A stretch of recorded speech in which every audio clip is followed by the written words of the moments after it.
Hi again, and welcome back to July's Kitchen. I can get used to this. Okay, so in my last video, I showed you how to make loose leaf tea with an herb that will help curb some of your PMS symptoms. I also wanted to let you know that there are so many different herbs that you'll find that will help you with the mood swings and just all the different things that you know we catch uh, flack about with the men in our lives when it comes to that time of the month. They always want to act like we be tripping during that time of the month, right? And it's like maybe we're a little bit up here, but it doesn't change how important our feelings are or what we're trying to speak to you about. It's still, we're still valid. We still make sense. So, but anyway, I just wanted to say that there are so many different things you can do. Again, this is the red raspberry tea that I made. Oh my gosh, it's so delicious. And it's so soothing. Um, so I talked about that in the last video.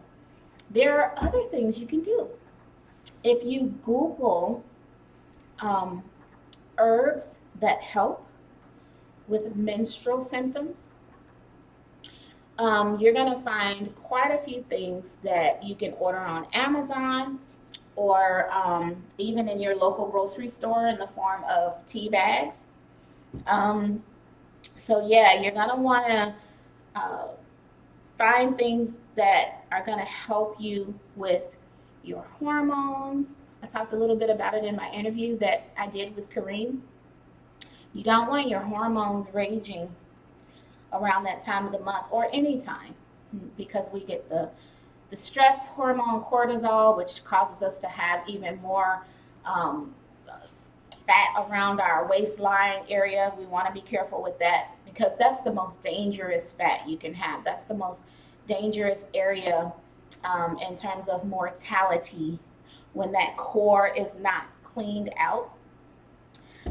We don't want to fool with that. We don't want to cause ourselves any further problems. Um, but you're gonna want to make sure that you don't do anything that's gonna aggravate the way your hormones are regulated in your body. A lot of people don't realize that the foods that we eat contains a lot of hormones, which is why fast food is no good because they use meats that contain lots of hormones. A lot of the meats you're going to find in the grocery stores, the same thing, unless it says it on the packaging. And even then, I mean, some people feel like unless I'm there seeing that this is, like some grass fed meat, then I can't trust that this is non hormonal meat. But a good friend of mine, her name is Stephanie.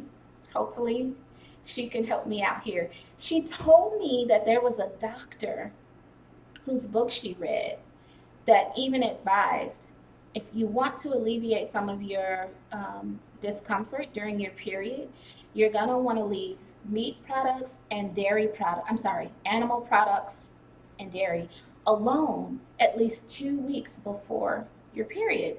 And then that way you'll have a lighter flow, you'll have less discomfort, and you'll have less mood swings. So, I mean, ladies, when you put two and two together, you are what you eat, right? You if you're going to eat something that has a lot of hormones, are those hormones just going to magically disappear?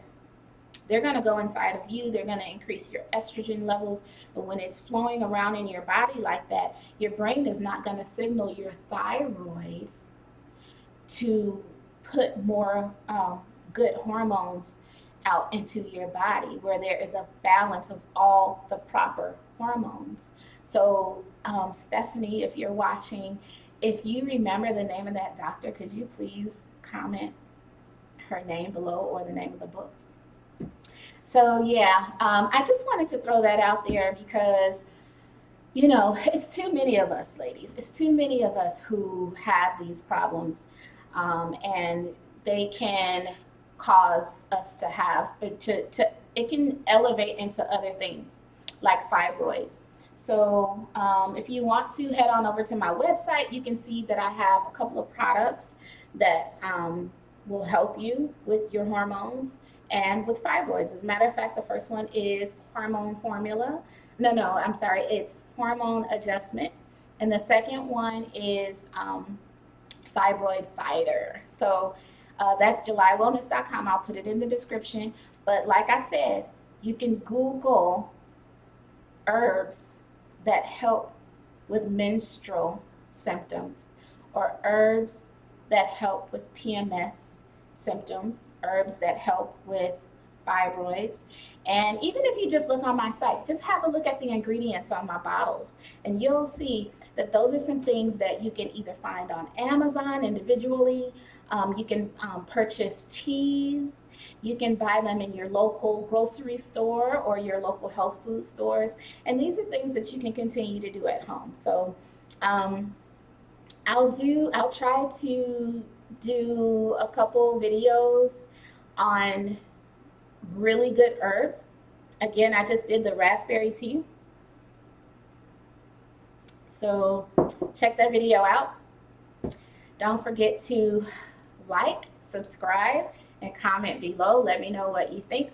If you have any other questions, I'll be happy to answer them. If you have any suggestions on videos that you'd like me to do or topics that you'd like me to talk about, let me know. I'll be happy to oblige. I hope you guys have a beautiful day.